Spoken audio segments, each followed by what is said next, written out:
Commanders have now lost 4 of 5, and it seems like the season's at a bit of a crossroads. Are they trying to develop a young quarterback? Are they trying to fight for a playoff spot? And can those two things come together?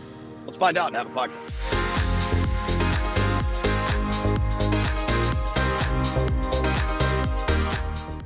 What up, everybody? It's Beltway Football. I am JP Finley. We are on Monumental Sports Network, and we are brought to you by Oarsman Automotive of Virginia. We ride with those guys and want you to do the same thing. 7 locations all over Northern Virginia. Check them out online at oarsmanva.com. As always, joined by the big man, Mr. Mitch Tischler. Mitchell, how you doing, bud? I'm doing great. How are you? Not as good as you, apparently. I don't want to waste time because it's clear that the loss in the Meadowlands was just a train wreck. It was 30 minutes of probably the worst football played by any team this season. They did kind of get it together in the second half. Things changed a bit. They had an opportunity to maybe steal a win, weren't able to do it. We've talked about it all week on 2 different podcasts where things went wrong. But what I find interesting is there have still been flashes, little flashes where the offense has gotten it right. And I asked Commanders quarterback Sam Howell, how close do you feel this thing is to really functioning at a high level? I think we're really close. I think the fact that we've already shown we can get there says a lot. And I think we've shown what our potential is. We've shown the standard that we want to play at.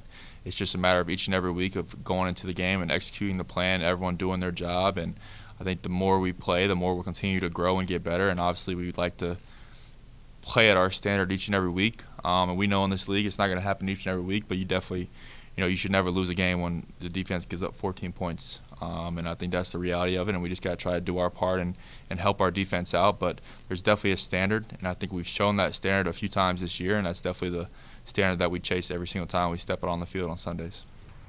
All right, Mitch. So the quarterback believes that the offense can get there.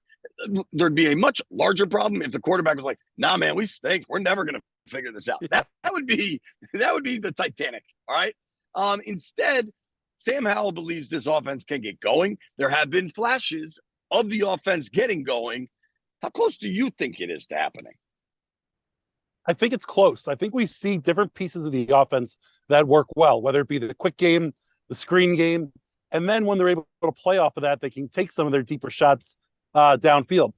The last time they played the Eagles, they were able to move the ball with efficiency, and I think that we're seeing a situation where they are close, but they need to get everybody on the same page. You got to get Eric Bieniemy on the same page. You got to get Sam Howell, and you got to get this offensive line on the same page. And all of a sudden, there are a bunch of injuries on this offensive line and some changes that may be coming.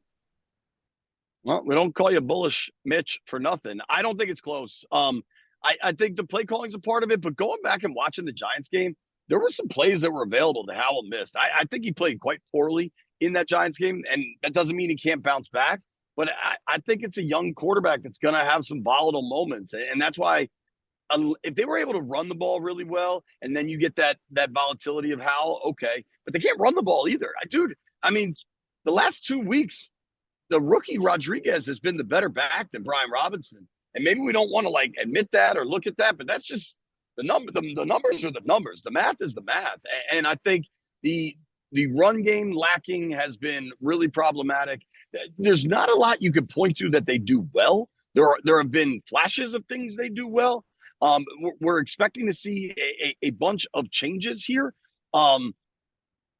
We talked to Eric Bieniemy about how things can get better, right? And he explained that they've got to constantly be in a state of evaluation and assessment. Here's EB trying to make sense of it all.